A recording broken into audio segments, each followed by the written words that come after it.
it just, Tully and I knew each other back whenever he was actually going to school at West Texas State up in Canyon. And his dad knew my dad because his dad promoted in San Antonio, and my dad promoted for years in Lubbock. And they kind of co-promoted on some stuff and traded talent back and forth. And then Tully would actually work, like Lubbock and Odessa and Amarillo when he was up there at school and had a chance to, go and work. And then he started working a lot with Gino. And then he and Gino teamed up as a dynamic duo and worked a lot of shows around Lubbock and some in Lubbock. And it was, I just knew Tully from back then whenever I was like 13, 14. And then we met up again whenever I was just getting ready to get out of the Dallas territory. I had 2 shows with them, and that was it. I had 2 matches with Stella May in Florida. It was Christmas Day and the day after, and it was in Miami and Tampa. And I'd gone to see, at the time, Michael Hayes was booking.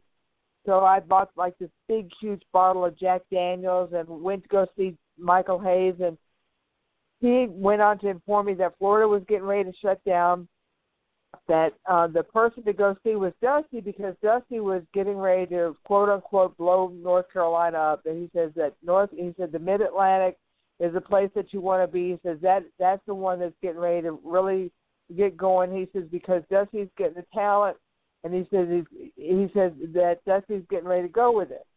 So he says, Dusty, right? And I was like, yeah. I said, I met him whenever I was a little girl. He had worked for my dad in Lubbock. And he says, well, I'll introduce you. And I said, no, I need to go talk to him. So I went in there, and Tully was standing with Dusty at the time in the dressing room. And I went over and introduced myself and told him the story. I was getting ready to get through with Texas, and I still wanted to work. And would they be interested in having a girl come in and work for them? And they just kind of both lit up at the same time, and I had no idea that they were looking for a girl for Tully, that Tully had actually gone on TV a couple of weeks before that, and they'd actually started a contest looking for Tully's Perfect 10, and that they had a bunch of videos sent in and pictures and the whole thing, so that the contest had already started, and that they were actually looking for a girl, and then they saw me.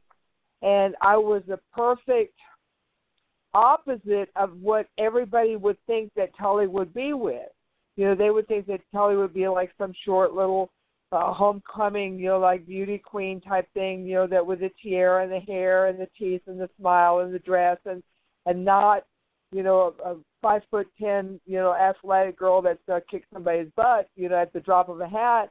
But it just worked, and the whole thing, and from the very first TV that we did, it just, and I want to say it was in Spartanburg, but I'm not sure, but I remember that TV, how whenever we just came back and how the dressing room reacted to us, and the promos, and David Crockett, and just seeing even Dusty's face, knowing that something magical was happening. And then, driving down the road, going to shows and people passing us, and then we passing them, and then passing us, and then they're pointing and they're looking, and Tully was just going, that's never happened before. And he was just like 10 years in this business, and he says, I've never been noticed like going down the highway. And he says, this is going to be big. He says, get ready, this is really going to be big. And it was. And I mean, I was definitely at the right place at the right time.